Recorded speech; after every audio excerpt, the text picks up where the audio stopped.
Hello everyone, कैसे हैं। तो चलिए शुरू करते हैं एक नई कहानी, घर की दहलीज। हेलो। हाँ बेटी प्रिया, कैसी हो तुम।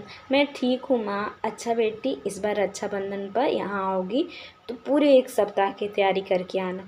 कितने दिन हो गए हैं तुमसे मिले हुए, देखने को तरस गई हूँ अपनी बेटी को, प्रिया की माँ सविता जी ने कहा। तो प्रिया बोली, लेकिन माँ, भाभी भी तो अपने मायके जा रही होंगी ना राखी बांधने। अरे नहीं बेटा, वह तो राखी पर मायके जाने को कह रही थी, लेकिन मैंने उसे मना कर दिया। अब तू तो जानती है मेरे घुटने ज़्यादा काम नहीं करते, घर का सारा काम कौन करेगा, मुझसे तो नहीं होता। हाँ माँ, यह बात तो है। अब इस उम्र में आप कहाँ इतना काम कर पाओगी। प्रिया अपने कमरे में बैठी हुई अपनी माँ से फ़ोन पर बात कर रही थी कि तभी प्रिया के कानों में एक करकती हुई आवाज़ आई। प्रिया, कहाँ हो तुम। क्या हुआ बेटी, किसकी आवाज़ है। माँ, मुझे लगता है कि आज प्रकाश ऑफिस से जल्दी आ गए हैं, मैं आपसे बाद में बात करती हूँ, कहते हुए प्रिया फ़ोन रख दिया। प्रिया, तुम्हें मालूम है कि माँ की तबीयत ठीक नहीं रहती, फिर भी घर का काम करने के बजाय तुम यहाँ कमरे में बैठी हो। उधर माँ अकेले ही सारे कपड़े धो रही है, कुछ तो ख्याल किया करो। माँ ब्लड प्रेशर की मरीज़ है और अब उनकी उम्र हो चली है। अरे तो क्या हुआ, सारा दिन मैं भी काम करती हूँ, थक गई थी तो थोड़ी देर के लिए बैठ गई हूँ, प्रिया ने मुंह बनाते हुए कहा। अच्छा, एक कप चाय बना दो, आज बहुत सिर दर्द हो रहा है, प्रकाश ने कहा। तो प्रिया चाय बनाने के लिए रसोई घर में चली गई। करीब 1 वर्ष पहले जानकी जी प्रिया को अपने बड़े बेटे प्रकाश की पत्नी और अपने घर की बहू बनाकर लाई थी। छोटा बेटा पवन अभी कुंवारा था। प्रकाश के सामने तो प्रिया काम करने का दिखावा किया करती थी और उसके ऑफिस जाने के बाद अपनी माँ से फ़ोन पर बातें करने बैठ जाती थी। घर में बर्तन और साफ़ सफाई के लिए काम वाली बाई लगी हुई थी, परंतु इसके अतिरिक्त घर का बाकी का सारा काम जानकी जी को ही करना पड़ता था। जब भी जानकी जी उसे काम में मदद करने के लिए आवाज़ लगाती तो प्रिया कोई न कोई बहाना बनाकर टाल देती। अभी बचपना है, यह सोचकर जानकी जी भी शुरू शुरू में उसे ज़्यादा काम करने को नहीं कहती थी, लेकिन शादी के 1 वर्ष बाद भी प्रिया ने किसी काम में दिलचस्पी नहीं दिखाई। तो जानकी जी ने उसे समझाना चाहा, देखो बेटा, अब अपने मायके से ध्यान हटाकर ससुराल की जिम्मेदारियां को समझो। इतना कहने की देर थी कि प्रिया ने घर में हंगामा खड़ा कर दिया। इस बात को लेकर प्रकाश और प्रिया के बीच जोरदार झगड़ा हुआ। उसके बाद जानकी जी ने प्रिया को कुछ न कहना ही बेहतर समझा। प्रिया दिन भर फ़ोन पर कभी माँ से तो कभी सहेलियों से बात करती, अपनी मर्जी मुताबिक रहती, बस अपने प्रकाश को घर लौटने के समय पर रसोई घर में जाकर थोड़ा बहुत काम करने का दिखावा करने लगती थी। आज प्रकाश जल्दी आ गया तो अपनी माँ को इस तरह काम करते देख वह प्रिया पर भड़क उठा था। प्रिया अपने पति प्रकाश के लिए रसोई घर में चाय बनाने के लिए गई। तभी अचानक आंगन से उनके सासू माँ के चिल्लाने की आवाज़ आई। क्या हुआ माँ। प्रकाश दौड़ता हुआ आया तो देखा उसकी माँ जानकी जी फर्श पर फिसलकर गिर गई थी, उनसे उठा नहीं जा रहा था। प्रकाश ने प्रिया को आवाज़ दी और जानकी जी को सहारा देते हुए कमरे में ले गया। जानकी जी को पैर में बहुत दर्द हो रहा था तो उन्हें डॉक्टर के पास ले जाया गया। भगवान का शुक्र है हड्डी में कोई फ्रैक्चर नहीं आया, लेकिन पैर में मोच आई है जिस कारण उन्हें इतना दर्द हो रहा है। अभी आपकी माताजी को कुछ दिन आराम करने की ज़रूरत है, डॉक्टर ने बताया। तो प्रकाश की सांस में सांस आई। वे लोग जानकी जी को घर ले आए। प्रिया, डॉक्टर ने माँ को 1 सप्ताह बिस्तर से उठने को मना किया है, इसलिए तुम्हें माँ का खास ख्याल रखना है, उन्हें कोई तकलीफ नहीं होना चाहिए, प्रकाश ने प्रिया को हिदायत दी। तो प्रिया ने हाँ में सर हिला दिया। आज इस बात को 3 दिन बीत चुके थे। क्या बताऊँ माँ, जब से मेरी सास बिस्तर पर पड़ी हैं मेरे सर तो मुसीबत पड़ गई है। सारा दिन काम करते करते बुरे तरह थक जाती हूँ। पूरे 3 दिन हो गए हैं, ना जाने कब उठने का नाम लेंगी बिस्तर से। प्रिया ने अपनी माँ सविता जी से फ़ोन पर कहा। तो बोली, बेटी, मुझे तो लगता है तेरी सास को कुछ चोट वोट नहीं लगी है, यूं ही नाटक किए बिस्तर पर पड़ी है, तुझे ज़्यादा काम करने की ज़रूरत नहीं है, बैठे बैठे उन्हें यूं ही खिलाती रहोगी तो फिर तो तेरी सास बिस्तर से उठने का नाम ही नहीं लेगी। हाँ माँ, बात तो आप ठीक कह रही हो, मैंने तो आज किट्टी पार्टी में जाने का प्रोग्राम भी कैंसिल कर दिया था। अब सोचती हूँ कि चली ही जाऊँ, पीछे सासू माँ अपने आप देख लेंगी। ठीक है माँ, अब फ़ोन रखती हूँ, पार्टी से आने के बाद बात करूँ। घर का काम छोड़कर प्रिया शाम के समय पार्टी में चली गई। उसे लगा था कि प्रकाश को आने में अभी बहुत वक्त है, लेकिन उसे यह याद नहीं रहा कि 3 दिन बाद डॉक्टर ने जानकी जी को फिर से दिखाने को कहा था। माँ को अस्पताल ले जाने के लिए प्रकाश जब घर आया तो देखा कि उसकी माँ धीमे कदमों से चलकर रसोई में जा रही थी। यह क्या माँ, कोई काम था तो प्रिया को कह देती। नहीं बेटा, बस गला सूख रहा था इसलिए पानी पीने के लिए उठी थी, जानकी जी ने कहा। तभी गेट खुलने की आवाज़ आई। कंधे पर पर्स लटकाए हाई हील्स के टप टप आवाज़ करती प्रिया घर के अंदर दाखिल हुई तो सामने प्रकाश को खड़ा देखकर उसकी हवाइयाँ उड़ गई। प्रिया, यह तुम कहाँ से आ रही हो? प्रकाश ने पूछा तो प्रिया सकपकाते हुए बोली, वह मैं किट्टी पार्टी। उसके इतना कहने की देर थी कि प्रकाश गुस्से से उबल पड़ा। क्या, माँ को इस हालत में छोड़कर तुम किट्टी पार्टी पर चली गई थी? तो क्या हुआ, मेरी अपनी भी तो कोई जिंदगी है। प्रिया की बात सुनकर प्रकाश को बहुत गुस्सा आया, लेकिन किसी तरह गुस्से को काबू में रखते हुए प्रकाश अपनी माँ के कमरे में जाने लगा। तभी प्रकाश का छोटा भाई पवन ऑफिस से घर लौटा और बोला, भाभी बहुत तेज भूख लग रही है, जल्दी से खाना ला दो। तभी प्रिया बेशर्मी से बोली, ये हुक्म किसी और पर चलाना, मैं यहाँ का नौकरानी नहीं जो दिन भर तुम लोगों की सेवा में लगी रहूं। यह बात सुनकर प्रिया का देवर पवन हक्का बक्का रह गया। वहीं कमरे में जाते प्रकाश के कानों में यह बात पड़ी तो उसका खून खौल उठा। वह उसी समय प्रिया के पास आया और खींच के 2 तमाचे उसके मुंह पर जड़ दिया। बदतमीज, मेरी चुप्पी का यह मतलब नहीं कि तुम जो मुंह में आए वह बोलती जाओ। ये क्या कह रहे हो भैया? पवन ने अपने भाई प्रकाश का हाथ पकड़ते हुए कहा। तुमने मुझ पर हाथ उठाया? तुम्हारी तो मैं पुलिस कंप्लेंट करूंगी। जेल की सलाखों के पीछे ना भिजवाया तो मेरा नाम भी प्रिया नहीं। आंखों में आंसू लिए प्रिया बोली और पैर पटकते हुए कमरे में चली गई और अपनी माँ को फ़ोन लगा दिया। इधर जानकी जी ने प्रकाश से कहा, बेटा रोक लो बहू को, नहीं तो बहुत बड़ी मुसीबत खड़ी हो जाएगी। उसे जो करना है करने, डॉक्टर के टाइम हो गया है, हमें जाना है। कहते हुए प्रकाश जानकी जी को सहारा दिया और गाड़ी में बिठाकर अस्पताल ले गया। इधर सविता जी के पास प्रिया का फ़ोन आया तो वह बोली, अच्छा उसकी इतनी हिम्मत, तू जल्दी से फ़ोन रख और अपना बैग तैयार कर, मैं अभी तुझे लेने के लिए वहाँ पहुँच रही हूँ। मीरा बहू, मैं प्रिया को लेने जा रही हूँ। समझते क्या हैं यह लोग अपने आप को? ऐसा कहकर सविता जी घर से बाहर निकल गई। थोड़ी देर में सविता जी के पति मोहन लाल जी अपने बेटे मुकेश के साथ दुकान से घर वापस आए तो यहाँ वहाँ देखते हुए मीरा से बोले, बहू सविता कहीं नज़र नहीं आ रही है, कहीं गई है क्या? जी बाबूजी, माँ जी प्रिया को लेने के लिए गई हैं। यह सुनकर मोहनलाल बोले, प्रिया को लेने गई है? अच्छा, रक्षाबंधन आ रहा है इसलिए लेने गई होगी। नहीं बाबूजी, प्रिया का फ़ोन आया था, शायद उनके घर में फिर से लड़ाई झगड़ा हो गया है।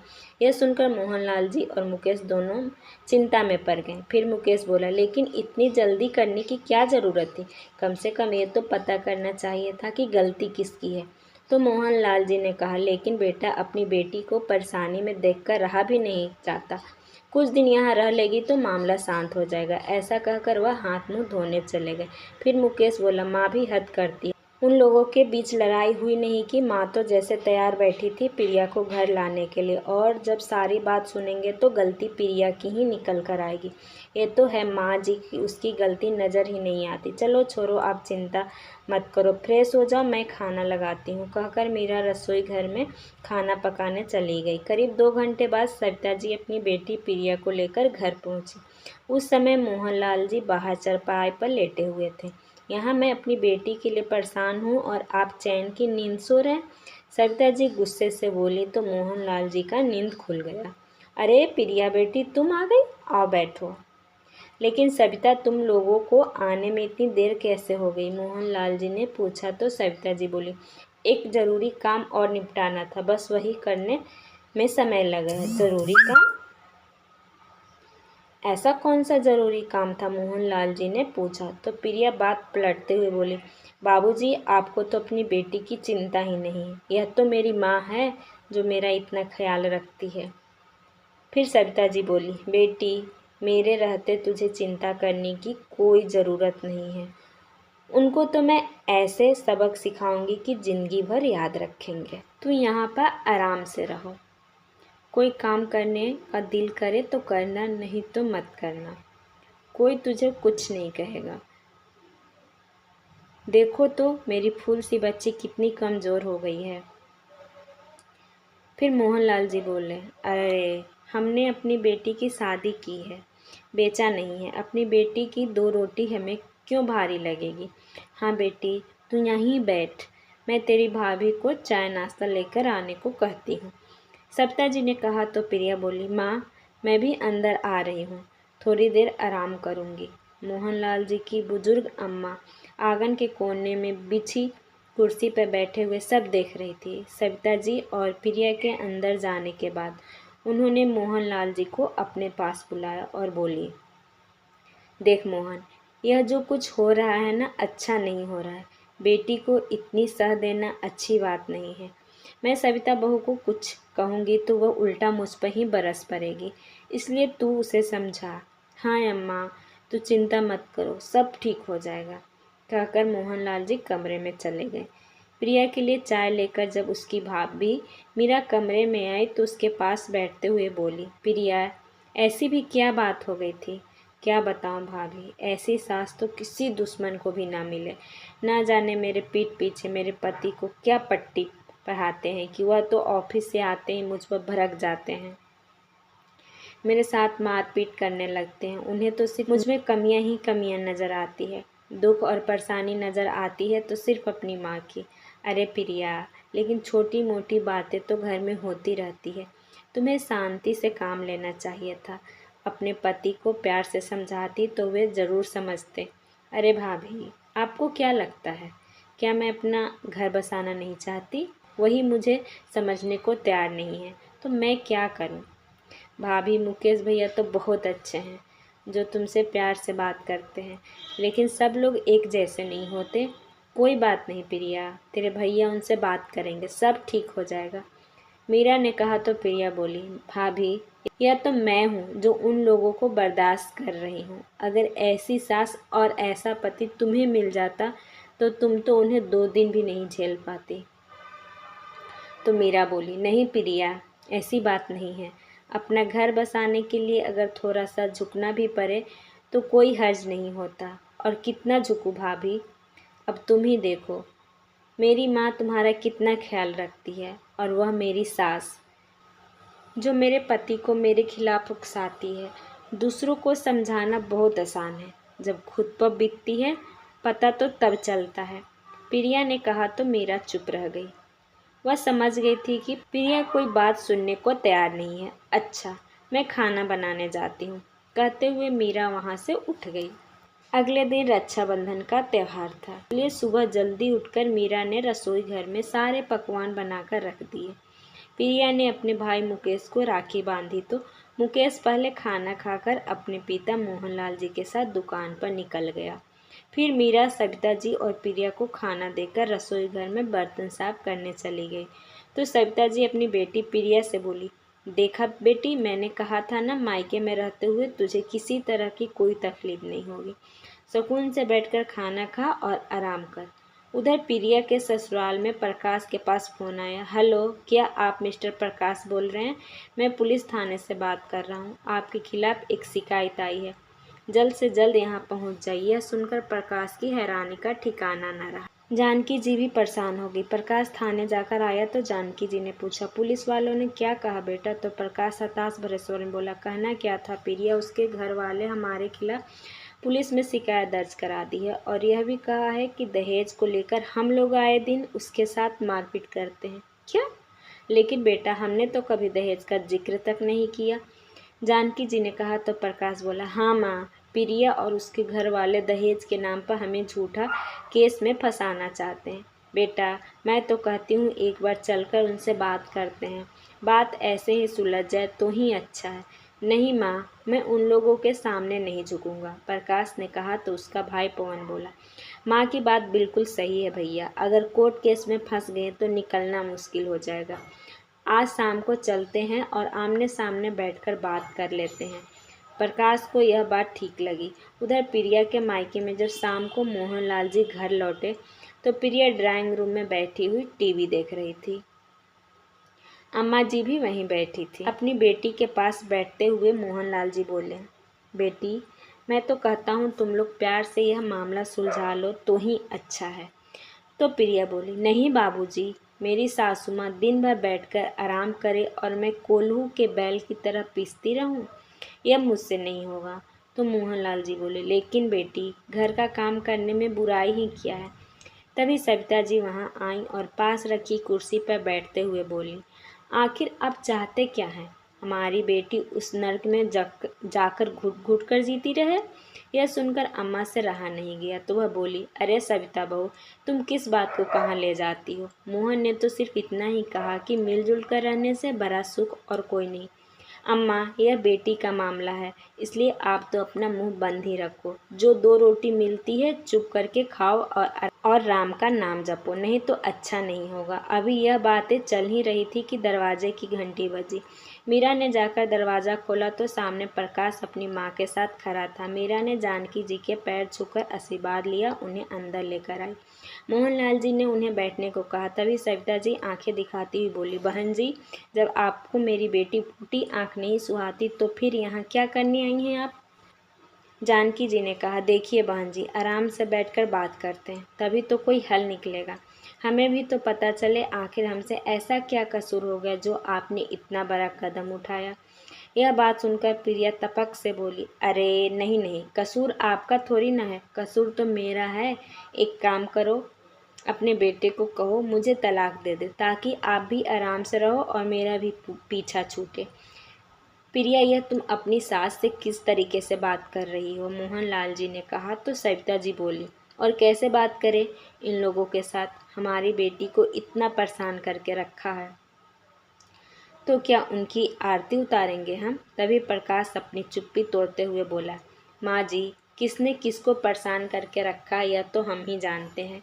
ऊपर से आप लोग ने हमारे खिलाफ दहेज की झूठी शिकायत दर्ज करवा दी। यह बात सुनकर मोहनलाल जी की हैरानी का ठिकाना न रहा। उधर मीरा और मुकेश भी हक्के बक्के खड़े थे। किसी को इस बारे में कुछ मालूम ही नहीं था। लेकिन हमने तो कोई शिकायत नहीं की, मोहनलाल जी ने कहा तो सविता जी बोली, शिकायत मैंने की है। मेरी बेटी पर हाथ उठाने की हिम्मत कैसे हुई इन लोगों की? तभी मीरा सबके लिए चाय बनाकर ले आई तो जानकी जी ने कहा, भाई साहब, बहू तो आपके घर में भी है, क्या वे अपने ससुराल की जिम्मेदारियां नहीं संभालती? अगर हम अपनी बहू से यही अपेक्षा रखते हैं तो इसमें गलत क्या है? इस पर जो बातें उससे हमें सुनाए उसे हमें तो क्या कोई भी सहन नहीं करेगा। तो सविता जी ने कहा, अरे मैंने तो अपनी बहू को बेटी की तरह रखा हुआ है, लेकिन आपने तो कभी प्रिया को अपनी बेटी समझा ही नहीं। तो जानकी जी ने हाथ जोड़ते हुए कहा, ठीक है बहन जी, सारी गलती मेरी है। अब आप बच्चों को घर बस जाने दीजिए, हमारी बहू को हमारे साथ भेज दीजिए। बहन जी, चाहते तो हम भी यही हैं कि हमारी बेटी अपने ससुराल में हंसी खुशी से रहे। अभी मोहनलाल जी बोल ही रहे थे कि सविता जी उनकी बात काटते हुए बोली, अरे लेकिन आप बसने कहाँ देती हैं मेरी बेटी को? आपके कहने पर ही प्रकाश उसे हर रोज मारता पीटता है। तो जानकी जी ने कहा, मेरे बेटे ने प्रिया पर सिर्फ एक बार हाथ उठाया है, और वह भी तब जब उसने बदतमीजी की सारी हदें पार कर दी थी। यकीन न हो तो पूछ लीजिए अपनी बेटी से। तभी मोहनलाल जी बोले, सविता, तू तो मैं तो सभी घरों में होती है। प्रिया को उसके ससुराल वाले लेने आए हैं तो उसे उनके साथ भेजना ही ठीक रहेगा। हाँ माँ जी, बेटी का घर बसाने में ही समझदारी है, मीरा ने कहा तो सविता जी बोली, अपनी बेटी की शादी ऐसे घर में करके एक गलती तो हम कर चुके हैं, लेकिन अब उसे दोबारा उस घर में भेजकर मैं दूसरी गलती नहीं करूँगी। और बहन जी, आप जिस मुंह से यहाँ आए हो उसी मुंह से वापस चले जाओ। मैं अपनी बेटी आपके साथ हरगिज नहीं भेजूंगी। मुकेश ने भी अपनी माँ को लाख समझाने की कोशिश की, लेकिन ना तो सविता जी मानी और ना ही प्रिया जाने को तैयार थी। यह सब सुनकर प्रकाश बोला, बस माँ, अब यहाँ खड़े रहकर हम लोग अपनी और बेइज्जती करवाएंगे। अभी के अभी यहाँ से चलो। जाते जाते जानकी जी ने मोहनलाल जी से कहा, भाई साहब, मैं तो यहाँ सोचकर आई थी कि अब आप ही इस बात का कोई हल निकालेंगे, लेकिन यहाँ तो आपकी ही कोई सुनने को तैयार नहीं, तो हमारी क्या सुनेंगे? हो सके तो पुलिस में की गई झूठी शिकायत वापस ले लीजिएगा। अच्छा चलते हैं। अरे नहीं बहन जी, बैठकर बात करते हैं, मोहनलाल जी ने कहा, लेकिन प्रकाश जानकी जी को लेकर वापस चला गया। फिर मोहनलाल जी अपनी पत्नी से बोले, थाने में जो तुमने शिकायत की है उसे अभी के अभी जाकर वापस लो। अरे मुझे जो करना है मैं देख लूँगी, आप अपना काम करो। सविता, मुझे नहीं लगता तुम अपनी बेटी का घर बसने दोगी। वह लोग तो प्रिया को ले जाने के लिए आए थे, लेकिन सिर्फ तुम्हारे कारण बनी बनाई बात बिगड़ गई। तभी मुकेश प्रिया से बोला, प्रिया एक बात सच सच बताना, क्या प्रकाश तुझे दहेज के लिए मारता पिटता है? क्यों भाई, आपको मुझ पर यकीन नहीं है? प्रिया ने कहा तो सविता जी बोली, इन सब बातों के लिए घर के बड़े बैठे हैं, तुझे इसमें पंचायती करने की ज़रूरत नहीं है। माँ, घर के बड़े अगर संभाल सकते तो बात को संभाल लेते और प्रिया को उसके ससुराल वालों के साथ भेज देते। फिर प्रिया बोली, बाबूजी, आप सब लोग मिलकर मुझे फांसी पर क्यों नहीं चढ़ा देते? आपकी भी परेशानी दूर होगी और मेरे ससुराल वालों की भी। सबने मिलकर बस मुझे भेजने की ही रट लगाई हुई है। एक माँ है जो मुझे समझती है। तो मीरा ने कहा, प्रिया, हम तुम्हारे घर के लोग हैं, तुम्हारा भला चाहते हैं, तुम खुद ही हमेशा के लिए मायके में तो नहीं रहा जा सकता ना। अरे भाभी, आपको अच्छा घर मिल गया तभी आपके मुंह में जबान आ गई है, प्रिया ने कहा तो सविता जी गुस्से से बोली, बहू, अपना ज्ञान अपने पास ही रखो, मैं सब जानती हूँ, तुम जाकर रसोई का काम करो। मीरा रसोई घर में चली गई और मुकेश और मोहनलाल जी भी किसी काम से बाहर निकल गए। तो सविता जी बोली, बेटी मेरी एक बात सुन ले, मेरे रहते हुए तो तेरी भाभी तुझे कुछ कहने से रही, और अगर घर में किसी ने भी तुझे कुछ कहा तो उसे तो मैं अच्छी तरह समझा दूंगी। तो प्रिया आंखों में आंसू लिए बोली, माँ, इस घर का कोई भी सदस्य मुझे यहाँ देखकर खुश नहीं है, सब मुझे भेजने पर तुले हुए हैं। तो सविता जी ने कहा, तुझे चिंता करने की ज़रूरत नहीं है, तू यहाँ आराम से रह। मैं तेरी भाभी को देसी घी का हलवा बनाने को कहती हूँ, आराम से बैठकर खाएंगे। हाँ माँ, सब लोगों की बात सुनकर मेरा भी दिमाग खराब हो गया है, तुम जल्दी से हलवा बनवा कर ले आओ। कहते हुए प्रिया सोफे पर लेट गई। एक सप्ताह बीत गया था। प्रिया की भाभी मीरा अपने कमरे में बैठी थी। तभी मुकेश कमरे में आया और बोला, समझ नहीं आता कैसे सुलझेगी यह समस्या। तो मीरा बोली, मैं तो कहती हूँ प्रिया को जितनी जल्दी उसके घर भेज दो उतना ही अच्छा होगा। अरे मीरा, चाहता तो मैं भी यही हूँ कि वह समय से अपने घर चली जाए। आस पड़ोस के लोगों और रिश्तेदारों में जब यह बात पता चलेगी तो हमारी कितनी बदनामी होगी। मुकेश ने कहा तो मीरा बोली, लेकिन माँ जी को तो यह बात समझ में नहीं आती। उस दिन जब प्रिया के ससुराल वाले घर आए थे तो उनकी बात सुनकर भी प्रिया की ही गलती नजर आ रही थी। अरे मीरा, गलती तो सारी प्रिया की ही है। शादी से पहले पूरे 23 साल वह इस घर में रही है, क्या मैं उसके स्वभाव को नहीं जानता? फिर मीरा बोली, फिर भी माँ जी तो हमेशा उसकी ही तरफदारी करती हैं। अगर इसी तरह चलता रहा तो हमारे घर में भी झगड़े होने शुरू हो जाएंगे। प्रिया तो किसी काम को हाथ नहीं लगाती, खाना खाती है तो थाली वहीं सरका देती, पानी का गिलास तक खुद भर कर नहीं पीती। माँ जी ऑर्डर करती हैं और मैं उसे पानी ला कर देती हूँ। अब घर में सदस्य बढ़ेंगे तो क्या काम नहीं बढ़ेगा? सारा दिन घर का काम करते करते मैं भी थक जाती हूँ। मैं अगर उसे घर की साफ़ सफाई में मदद करने को कहती हूँ तो मना कर देती है। रोटी या सब्जी बनाने को कहती हूँ तो भी मना कर देती है, और ऊपर से कहती है मैं इस घर की नौकरानी नहीं हूँ, यह सब तुम्हारी ड्यूटी है तो तुम ही करो। अरे मीरा, इसी बात का तो रोना है, उसे कोई काम ही तो नहीं किया जाता। ये तो उसे माँ ने सिर पर चढ़ा रखा, नहीं तो अब तक मैं ही उसकी अकल ठिकाने लगा देता। देखिए जी, मैं तो बस इतना चाहती हूँ कि घर में कोई लड़ाई झगड़ा ना हो, नहीं तो दुनिया तमाशा देखेगी। वे तो छोटी छोटी बातों पर क्लेश करने लगती है। माँ, भाभी ने मेरी पसंद की सब्जी नहीं बनाई, यह तो चाहती ही नहीं कि मैं इस घर में रहूँ, वगैरह वगैरह। बताओ मैं क्या करूँ? मेरी जगह अगर कोई और होती तो अब तक घर में कलेश खड़ा कर देती। मैं तो फिर भी चुप हूँ। अरे मीरा, वह तो मैं भी जानता हूँ। फिर मीरा ने कहा, अगर यही बात मैं उसे कहूँगी तो उल्टा ये जवाब देगी कि वह तो मेरी माँ इतनी अच्छी है जो तेरा इतना ख्याल रखती है। लेकिन यह बात उसे समझ में नहीं आती कि अच्छा भी अच्छों के साथ ही बना जाता है। मैं तो शर्म लिहाज के कारण चुप हूँ ताकि झगड़ा और न बढ़े। नहीं मीरा, तुम तो कुछ मत बोलना, नहीं तो माँ तुम्हें छोड़ेगी नहीं। अरे तभी तो कहती हूँ, आप उसे प्यार से समझा दो ताकि वह शांति से अपने घर चली जाए। ठीक है, मैं प्रिया से बात करता हूँ, तुम अपना काम निपटा लो। कहते हुए मुकेश अपने कमरे से बाहर आया तो देखा प्रिया अकेली बैठी अपने मोबाइल में व्यस्त थी। उसके पास बैठते हुए मुकेश बोला, प्रिया आगे का क्या सोचा है तुमने? तो प्रिया गुस्से से बोली, भाई मैं अपने घर चली जाऊंगी, तुम्हारे ऊपर बोझ बनकर नहीं बैठूंगी, लेकिन एक शर्त पर जाऊंगी। शर्त? कैसी शर्त? प्रकाश ने हैरानी से पूछा। तो प्रिया बोली, मैं अपने पति प्रकाश के साथ अलग रहना चाहती हूँ। तो मुकेश ने अपना सर पकड़ लिया और बोला, घर में कुल मिलाकर तुम 4 लोग हो और तुम्हें बंटवारा चाहिए। क्यों भाई, 4 लोगों का काम क्या कम होता है? एक मेरी सास है जो हमेशा बिस्तर पर पड़ी रहती है, दूसरा वह देवर की शादी करने का भी नाम नहीं ले रहे हैं वे लोग। उसकी शादी हो तो मेरी भी काम कुछ कम हो जाए। अरे प्रिया, वह चिंता उन लोगों की है, लेकिन मुझे तो इतना पता है कि 4 लोगों में बंटवारा करवाने की बात मैं तो नहीं करूँगा। तो ठीक है, अगर बंटवारा नहीं होगा तो मैं भी नहीं जाऊँगी, क्योंकि मुझे इतना काम नहीं होता। उसी समय सविता जी वहाँ आईं और बैठते हुए बोली, क्या बात हो रही है भाई बहन में?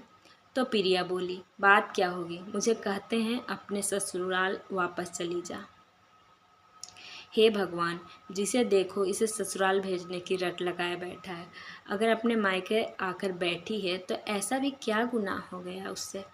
मेरी बेटी तुम्हें अच्छी नहीं लगती क्या? सविता जी ने कहा तो मुकेश बोला, माँ अभी तो तुम उसे सह दे रही हो, लेकिन बाद में तुम ही पछताओगी।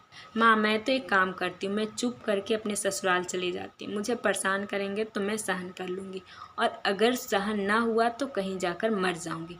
कम से कम इन लोगों को तो शांति मिल जाएगी ना। प्रिया ने कहा तो मुकेश बोला, मैं अच्छी तरह जानता हूँ उन लोगों को, कोई तुझे कुछ नहीं कहता। अगर तू अपनी जबान कम चलाए और घर की जिम्मेदारियाँ संभाल ले। देख लिया माँ, मेरे मायके वाले ही मेरे दुश्मन हुए बैठे हैं। मगरमच्छ के आंसू बहाते हुए प्रिया बोली तो सविता जी ने कहा, बेटी जिसको तेरे यहाँ रहने से परेशानी है वह यहाँ से जा सकता, लेकिन मैं तुझे कहीं नहीं जाने दूंगी। और मुकेश, तू दिन रात उठते बैठते क्या तुझे एक ही काम है? अभी उसके माँ बाप जिंदा हैं, तुझे चिंता करने की ज़रूरत नहीं है।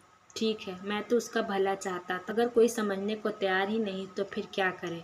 जो मर्जी, मैं आगे से कुछ नहीं बोलूँगा, कहकर मुकेश वहाँ से उठ गया। मेरा वहाँ पीछे खड़ी सारी बातें सुन रही थी। फिर सविता जी बोली, एक यह घर के लोग हैं और दूसरे हमारे पड़ोस से, जो मुझसे पूछती है, सविता बेटी घर कब जाएगी? ससुराल वाले इतने इतने दिन बेटी को कैसे भेज देते हैं? फिर प्रिया बोली, मुझे तो समझ नहीं आता, मैं यहाँ आई हूँ तो इन लोगों के पेट में क्यों दर्द हो रही है? तभी उसकी भाभी मीरा वहाँ आई और बोली, प्रिया यह समाज है और समाज तो ऐसे ही सवाल उठाएगा ही, इसलिए अपना घर बसाने में ही समझदारी है। बस माँ, अब तो मेरी बर्दाश्त से बाहर हो गया, मैं चाहे मरूं या जीऊं, लेकिन अब यहाँ नहीं रहूँगी। क्यों चली जाएगी? हम दोनों माँ बेटी यहाँ साथ में रहेंगे, जिसे जो बोलना है वह बोलता रहे। पर माँ, आपका बेटा बहू मुझे जीने तो नहीं देते। बेटी तुझे कोई एक बात कहे तो उसे 4 सुनाया करूँगी, तुझे यहाँ दबकर रहने की ज़रूरत नहीं। अरे माँ, मैं आपकी बेटी हूँ, दबकर रहना तो मेरे खून में ही नहीं है। अगर दबकर रहना होता तो अपने ससुराल में न रह जाती। चलो माँ, अंदर चलकर टीवी देखते हैं। कहते हुए प्रिया वहाँ से उठकर चली गई और पीछे पीछे सविता जी भी। अम्मा जी वहीं आंगन में बैठी सारी बातें सुन रही थी। उन्होंने मीरा को इशारे से अपने पास बुलाया और बोली, बहू ऐसे तो ये माँ बेटी किसी के काबू में नहीं आएंगी, लेकिन दादी मैं क्या करूँ? माँ और प्रिया तो समझाने से भी नहीं समझते। बहू पुरानी कहावत है, लातों के भूत बातों से नहीं मानते। यही वही लातों की भूत है, आगे तो खुद ही समझदार है। अपनी दादी सास का इशारा मीरा अच्छी तरह समझ चुकी थी। वह बोली, आप ठीक कह रही हैं दादी, कुछ न कुछ तो करना पड़ेगा। सोचते हुए मीरा रसोई घर में खाना बनाने चली गई। तभी उसे प्रिया के मोबाइल की बेल बजने की आवाज़ आई। मीरा ने बाहर जाकर देखा तो प्रिया फ़ोन पर बात कर रही थी। बात क्या कर रही थी? शेरनी की तरह गुर्रा रही थी। आप लोगों में कुछ शर्म बाकी है या नहीं? कितनी बार मैंने कहा कि मैं उस घर में वापस नहीं आऊँगी, क्या आपको समझ नहीं आती? तो दूसरी ओर से जानकी जी की आवाज़ आई, प्रिया बेटी, आगे से इस घर में तुम्हें कभी कोई तकलीफ़ नहीं होगी। प्रकाश भी तुमसे कोई गलत व्यवहार नहीं करेगा। सारे गिले शिकवे भूलकर वापस आ जाओ। फिर प्रिया के हाथ से फ़ोन लेते हुए सविता जी बोली, बहन जी, अगर आप चाहती हैं कि मेरी बेटी वहाँ वापस आ जाए तो हमारी एक शर्त है। अगर प्रकाश मेरी बेटी के साथ अलग घर में रहे तो मैं अपनी बेटी को वापस भेजने को तैयार हूँ। आपसे और आपके छोटे बेटे से उसका कोई सरोकार नहीं होगा। यह क्या कह रही हैं बहन जी?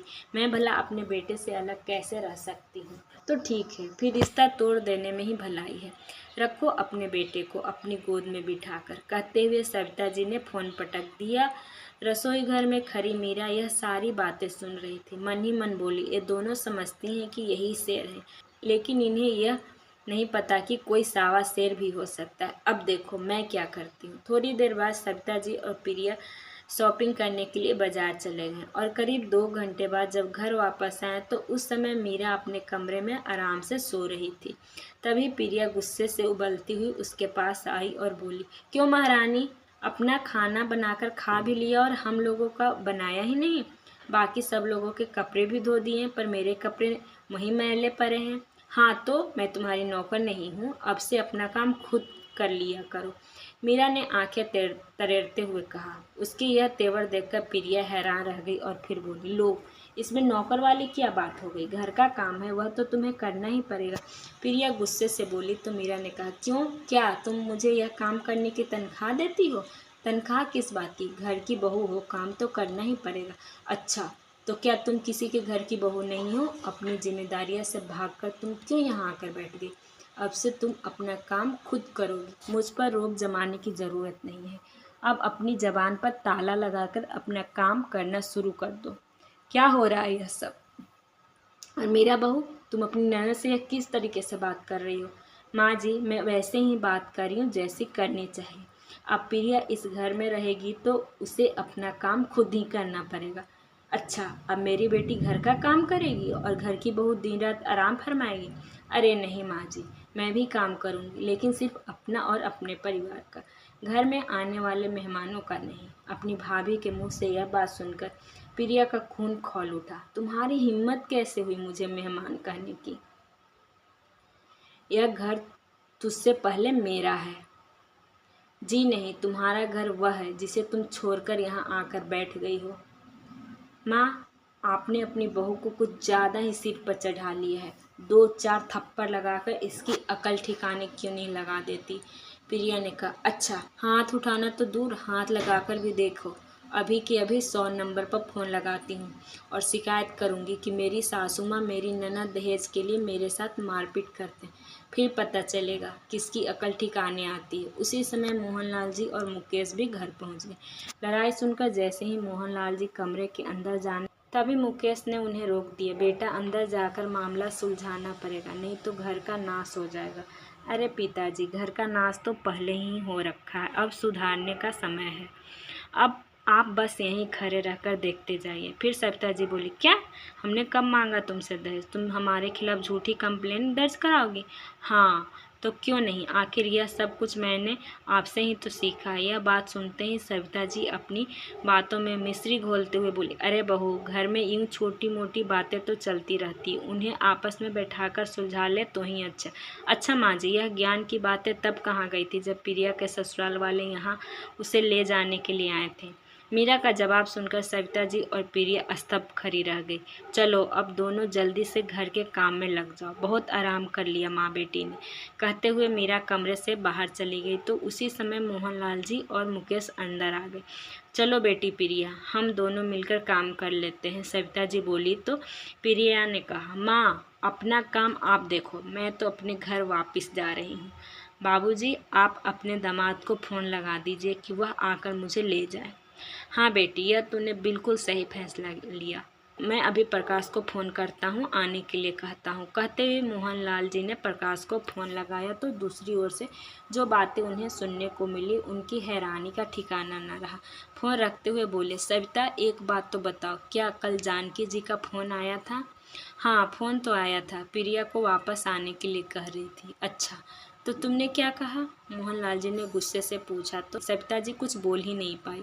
तभी मोहनलाल जी अपनी पत्नी के मुंह पर एक जोरदार तमाचा रसीद कर दिया और बोले, तुम माँ हो या दुश्मन जो अपनी बेटी का घर बसने ही नहीं देना चाहती। हमारे घर से बेइज्जत होकर जाने के बावजूद उन्होंने फिर से फ़ोन किया और उनके सामने तुमने एक नई शर्त रख दी कि पहले घर का बंटवारा करो, फिर हमारी बेटी वापस जाएगी। उसी समय प्रिया बोली, अरे बाबूजी, अब मैं जा तो रही हूँ, फिर माँ का कसूर क्यों निकाल रहे हो। तभी एक और झन्नाटेदार थप्पड़ प्रिया के गाल पर पड़ा। यह देखते हुए अम्मा जी बोली, मोहन, अगर यह थप्पड़ तूने पहले लगाया होता तो आज घर उजड़ने की नौबत ही नहीं आती। फिर गुस्से से उबलते मोहनलाल जी बोले, बदतमीज लड़की, अब प्रकाश तुम्हारे साथ कोई रिश्ता नहीं रखना चाहता। अपने बेटे प्रकाश की चिंता में जानकी जी की तबीयत इतनी बिगड़ गई कि वह आईसीयू में भर्ती हैं। यह सुनते ही प्रिया की आंखें खुली की खुली रह गई। फिर मोहनलाल जी बोले, अगर जानकी जी को कुछ हो गया तो उसकी हालत की जिम्मेदार सिर्फ और सिर्फ तुम होगी और उसके बाद प्रकाश तुम्हें कभी नहीं अपनाएगा। तो प्रिया रोते हुए बोली, बाबूजी, मैं अभी के अभी अपने ससुराल वापस जा रही हूँ, चाहे मुझे उनके आगे हाथ जोड़ने पैर पड़ने पड़े, चाहे लाख माफ़ी ही क्यों न मांगनी पड़े, पर मैं अपनी गृहस्थी उजड़ने नहीं दूंगी। ऐसा कहते हुए प्रिया ने अपना बैग उठाया और घर की दहलीज लांघ कर चली गई। कैसी लगी आप सबको कहानी? अगर पसंद आई हो तो please like, subscribe, comment, share ज़रूर कीजिएगा। धन्यवाद। Thank you.